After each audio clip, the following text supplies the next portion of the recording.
Hello everyone, welcome to another review on the channel. This one is gonna be for Wolongfallendynastygasmeplay. After full completion of all content the game has to offer and all achievement hunting being done, I clocked in exactly 36 hours. The game is very short compared to previous Team Ninja games like Nioh 1 and Nioh 2.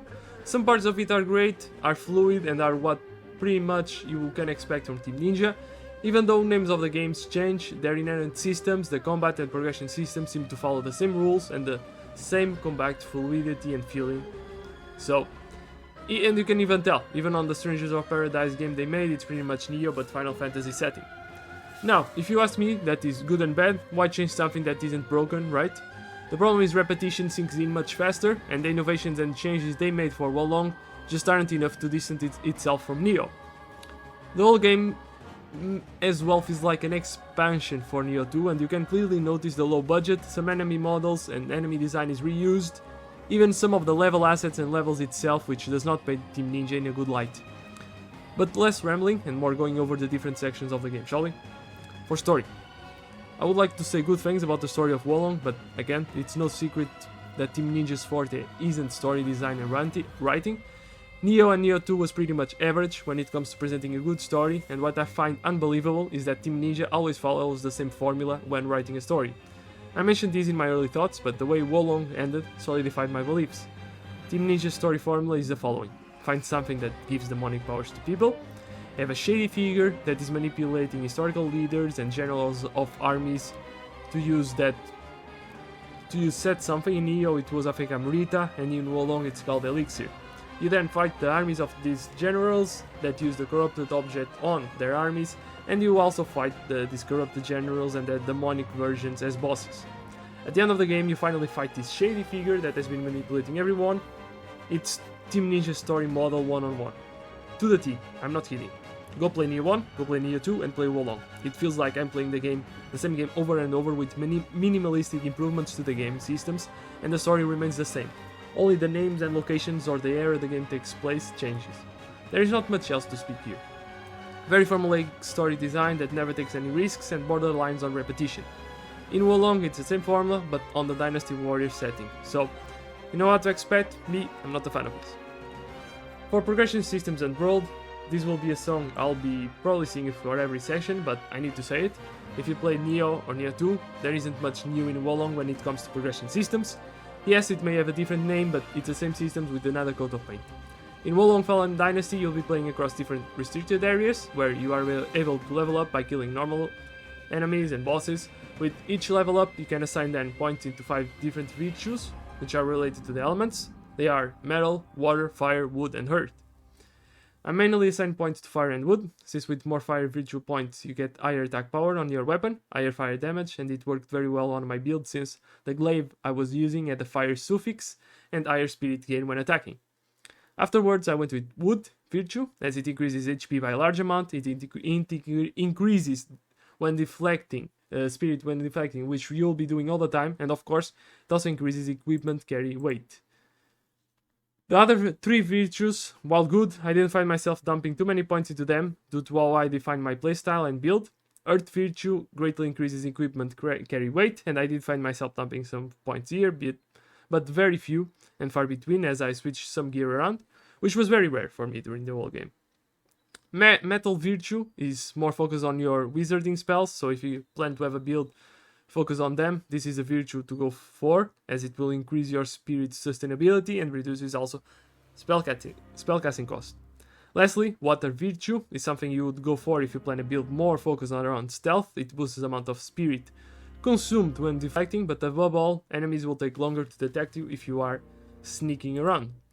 Virtues aside, spirit plays a big role not only in combat but also on how you level up. At its core, the spirit gauge is simply a double-sided bar that's either being filled or depleted. The ultimate goal here is to avoid filling the left side of the spirit gauge at all. To do this, the player must build up the right side of the bar, which is done by landing basic attacks and deflections. The right side will fill up with blue sections, which will be spent first when using spirit-based actions. If the player monitors their spirit gauge and carefully execute basic attacks and deflections, then they will rarely end up too heavily on the left side of the bar, which is orange. The orange side of the bar starts filling up once you get hit and when you spend your spirit on spells and running. So you need to carefully keep an eye on it, since it fills completely, you'll be stun locked for a few seconds and enemies can take advantage of that. Other ways to level up in a sense are to collect Dragon Vein Crystals and Dragon Vein Essence, which will allow you to boost the number of healing pots and their potency. These are normally hidden throughout main and side levels. On the equipment side, if you play Nioh, it's the same system. Gear pieces can have affixes that will boost certain areas of your build. Could be wizarding spells, higher damage, there are a lot of possibilities. You can even switch around these affixes on the blacksmith.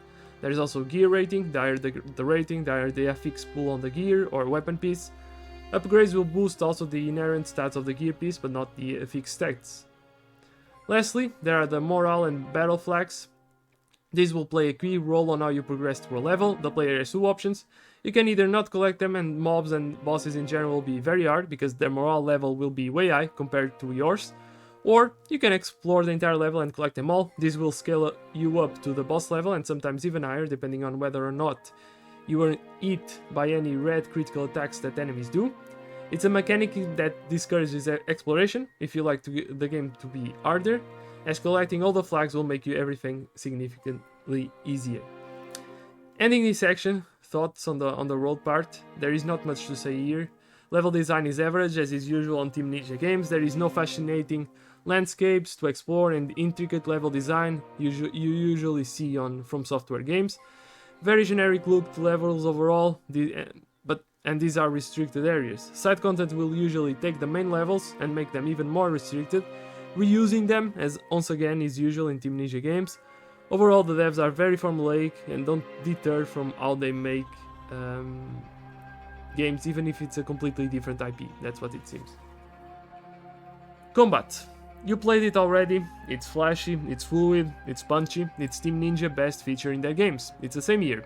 Maybe new weapon types and gear pieces are added and the spirit mechanic tries to copy Sekiro, but overall, it's Nioh combat with a bigger focus on parrying attacks. There is a simple key mechanic in the combat system of wolongfallendynasty. Sometimes enemies and bosses will do a flashing bright red prompt with their attack strike when you time your deflect well. The enemy spirit bar will fill up immensely. The more of these attacks you deflect, the more the enemy spirit bar fills up, until it's fully filled and you can do a devastating attack to them, taking a lot of HP from them. That's the gist of the combat really. Boss and enemy design is pretty good, but feels like some of it you already defeated in past games from Team Ninja. Still, it's what I love from these devs and it always feels fluid and there's zero input lag. It's really, really great. Final thoughts and score on Wolong Fallen Dynasty. Overall, it takes very low risks and it seems almost a carbon copy of Nioh and Nioh 2. There are only a few additions here that make the game slightly different, low effort overall, but despite everything I had fun with it, as I usually have with the combat system in Team Ninja games.